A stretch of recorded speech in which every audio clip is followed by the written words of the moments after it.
मित्रों, आज के वीडियो में आपको दो अनमोल ज्ञान प्राप्त होगा।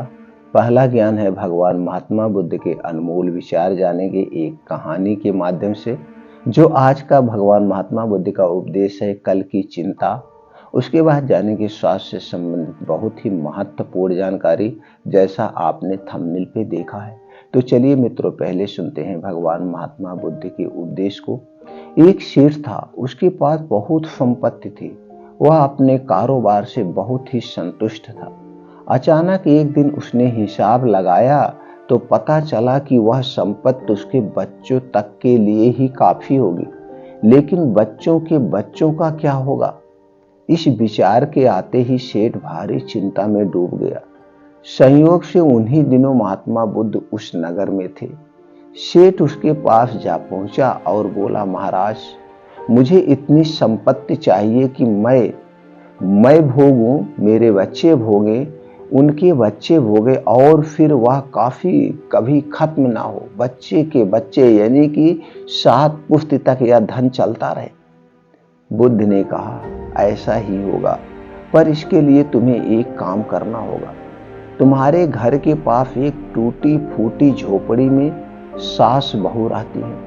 कल उनको एक दिन के लिए खाने का जितना सीधा भोज सामग्री दे आना, बस तुम्हारी इच्छा पूरी हो जाएगी। सेठ की खुशी का ठिकाना ना रहा। उसकी रात बड़ी मुश्किल से कटी। दिन निकलते ही वह सीधा लेकर के सामान लेकर के राशन लेकर के झोपड़ी में पहुंचा। उसने वहां देखा सास बहू ध्यान में लगी हैं। बहू झोपड़ी की सफाई कर रही है। सेठ ने बहू से कहा, यह लो, मैं तुम्हारे लिए दाल, आटा, घी, नमक लाया हूं। बहू ने निगाह उठाकर उसकी ओर देखा और बोली, हमें नहीं चाहिए, हमारे पास आज के खाने के लिए है। तो क्या हुआ? सेठ ने कहा, कल काम आ जाएगा। बहू बोली, हम अगले दिन के लिए संग्रह नहीं करते, भगवान हमें रोज देता है। यह सुनकर सेठ अवाक रह गया। सोचा, एक ओर ये लोग हैं जो कल की चिंता नहीं करते और दूसरी ओर मैं हूं जो बच्चों के बच्चों की चिंता में मरा जा रहा हूं। उसकी आंखें खुल गई। फिर उसने धन की लालसा नहीं की। अब उसे महात्मा बुद्ध की बात समझ में आ चुकी थी और वह कल की चिंता छोड़ करके आज में जीने लगा। उसी दिन से उसका जीवन खुशियों से भर गया। दोस्तों, इस छोटी सी कहानी से आपको क्या ज्ञान प्राप्त हुआ, हमें कमेंट सेक्शन में जरूर बताइएगा। चलिए मित्रों, अब जानते हैं स्वास्थ्य से संबंधित आज की जो है महत्वपूर्ण जानकारी। दोस्तों, जैसे आप ये जान लीजिए, साबुन क्यों लगाते हैं, शैम्पू क्यों लगाते हैं, ये आप जान लीजिए। दोस्तों, तरह तरह के आप साबुन लगाते होंगे कि इससे हम साफ सफाई करके अपने शरीर की मैल को, गंदगी को दूर कर दे, जिससे हमें कोई स्किन रोग ना हो। लेकिन दोस्तों, शायद हम ये नहीं जानते, ये जो हमारे शरीर में स्किन प्रॉब्लम होती है, शरीर में कोई भी चर्म रोग होता है, ये सारी समस्याएं हमारे पाचन तंत्र से होती है। अगर जो कुछ हम खा रहे हो सही से ढंग से पच जाएगा तो हमें कोई बीमारी नहीं होगी। इसलिए अपने पाचन तंत्र को सही रखिए तो आपको कभी कोई बीमारी नहीं होगी। तो दोस्तों, अगर आप अपने शरीर का वात, पित्त, कफ तीनों को बैलेंस करके रखिए, आप कभी बीमार नहीं होंगे। जब हमारे शरीर का वात, पित्त, कफ बढ़ जाता है तभी हमारा शरीर बीमार होता है। तो दोस्तों, इसको सही करके रखिए, कभी बीमारी नहीं होगी। अगर आप साबुन लगा रहे हैं या और कोई इसी टाइप का लिक्विड आप ले रहे हैं जिससे आप अपने शरीर की साफ सफाई के लिए, तो सबसे पहले उसमें देख लीजिएगा दोस्तों, साबुन में पड़ा उसमें डाला कौन सा चीज है, किन चीजों से वह साबुन बना हुआ है, किन चीजों से वह शैम्पू बना हुआ है। पहले उसे आप देख लेना और फिर उसके बारे में रिसर्च कर लेना, इसके साइड इफेक्ट क्या है। जिस दिन आप दोस्तों ये जान गए, उसी दिन से आप साबुन लगाना छोड़ देंगे। जो उसमें केमिकल पाए जाते हैं वो सारे हमारे शरीर के लिए हानिकारक। दोस्तों, आप पहले जमाने में चले जाइए, कहाँ साबुन था, कुछ नहीं था। लोग वैसे नहाते थे, कभी भी उनको स्किन संबंधी समस्याएं नहीं होती। आज भी जो पहले के लोग हैं उन्हें स्किन संबंधी समस्या नहीं होती। तो दोस्तों ये सब चीज़ें हैं, तो इन्हें अगर आप लगाते हैं तो उन्हें आप छोड़ दीजिए। दोस्तों 2 चीज़ें आज आपको ऐसे बताएँगे जो धरती की प्रकृति में हमारे आपके बीच में पाए जाते हैं। उनका प्रयोग आप नहाने के पानी में डाल देना और 10 मिनट उबालने के बाद उससे लगा लेना, उससे कोई नुकसान नहीं होगा।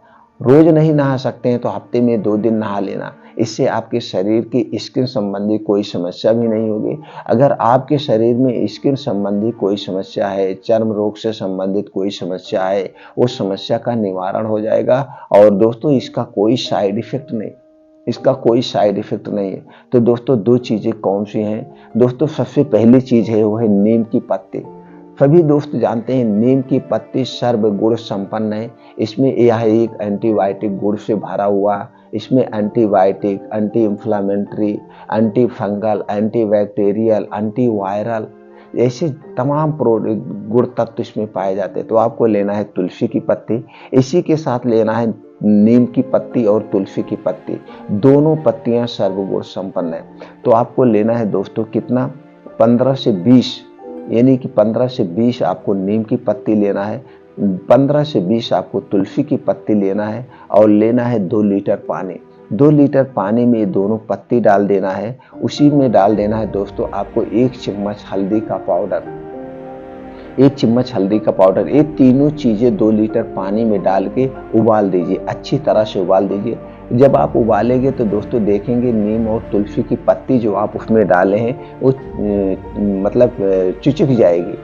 उसका सारा रस जब निकल जाएगा, तो पूरा जब रस निकल जाएगा तो आपका पानी हरा और दोस्तों पीला टाइप हो जाएगा, क्योंकि उसमें हल्दी भी पड़ी है। तो जब ये पूरा रस निकल जाए, इसी पानी को आप जो टब का पानी है या बाल्टी के पानी, जितना पानी आप नहा रहे हैं, 2 बाल्टी 1 बाल्टी पानी ले लीजिए। 1 बाल्टी पानी में ये दोनों लीटर का पानी आप उसी में डाल करके उसी पानी से आपको स्नान करना है। इस पानी से जब आप स्नान करेंगे दोस्तों, इससे आपके शरीर की रोग प्रतिरोधक क्षमता बढ़ेगी। उसके साथ में जो आपके शरीर में कोई इसकी संबंधित समस्याएं वो भी दूर हो जाएगी। और इस पानी का कोई साइड इफेक्ट नहीं है, 10 मिनट लगेगा, इससे ज़्यादा नहीं लगेगा। तो इसमें अगर आप आलस नहीं करते हैं, इसी पानी से नहाते हैं, तो आप पूरा परिवार नहाइए, बच्चे नहाइए, सब लोग नहाइए, स्वस्थ रहेंगे दोस्तों, कोई समस्या आपको नहीं होगी। लेकिन ये जो हल्दी का पाउडर है, ये पैकेट वाला हल्दी का पाउडर नहीं चाहिए, ये आपके घर का हल्दी पाउडर होना चाहिए। आप साबुत हल्दी खरीद के लाइए, उसका जाइए पाउडर बनाइए, उसी पाउडर का प्रयोग करिए। ये जो मार्केट में हल्दी पाउडर मिलता है पैकेट का दोस्तों, इसमें आर्टिफिशियल कलर मिला होता है जो आपके स्वास्थ्य के लिए हानिकारक है। इसलिए आर्टिफिशियल कलर का प्रयोग आप नहीं करेंगे। यही दोस्तों आप हल्दी घर का। तो दोस्तों इस पानी से नहाइए, अपने यार दोस्त हित मित्रों के साथ ये वीडियो शेयर करिए, सब लोग इस पानी से नहाएं, साबुन को त्याग कर दें। साबुन हमारे स्वास्थ्य के लिए हानिकारक है दोस्तों। उसमें आप साबुन जब लेना, उसमें देख लेना TMF लिखा होता है कि साबुन का TMF कितना है, आप उससे जान जाएंगे कि ये क्या हमारे लिए फायदेमंद है कि हाँ लाभदायक है, आप खुद जान जाएंगे। और दोस्तों हमने जैसे पहले बताया, हमारे शरीर में जो बीमारियां घुसती हमारी लाइफ स्टाइल की वजह से। तो दोस्तों अगर आपको स्वस्थ व निरोग रहना है तो आपको खाना खाने के नियमों का पालन करना होगा, पानी पीने के नियमों का पालन करना होगा, प्रकृति के क्या नियम है, और डेली रूटीन में योगा, प्राणायाम, मेडिटेशन अपनी जिंदगी में आप शामिल कर लीजिए। इसके लिए 2 घंटे का समय आप अपने शरीर के लीजिए। ये 2 घंटे का समय कौन सा है? सुबह का 2 घंटे। इस सुबह का 2 घंटा, इस सुबह का 2 घंटा यानी 5 बजे आपको किसी भी कीमत पर उठ जाना है। चाहे गर्मी हो, चाहे बारिश हो, चाहे ठंडी हो, कोई भी सीजन है, 5 बजे उठ जाइए। उठने के बाद अपने डेली दिनचर्या से निवृत्त होकर के आप निकल जाइए बाहर 5 बजे से 7 बजे के बीच में 2 घंटे में आपको क्या करना है? 5 से 6 किलोमीटर का मॉर्निंग वॉक, इसे आप आधे घंटे में कवर करने का प्रयास करिए। जैसे आपकी उम्र है, अपने उम्र के हिसाब से दौड़ भी लगा लीजिएगा, तेज भी चल लीजिएगा, और दोस्तों उल्टा भी चलने का प्रयास करिएगा इस माध्यम से। और हो सके तो दोस्तों नंगे पांव, जहाँ पे मिट्टी है, जहाँ पे हरी घास है, मिट्टी और हरी घास पे जब आप नंगे पांव चलते हैं तो उसके बहुत सारे बेनिफिट है दोस्तों। जब आप मिट्टी पे नंगे पांव चलेंगे तो कहीं मिट्टी उबड़ खाबड़ होगी, कहीं छोटी छोटी कंकड़ियां होंगी। एक कंकड़ी जब आपके पैर के में चुभती है दोस्तों, वो एक्यूप्रेशर का काम करता है।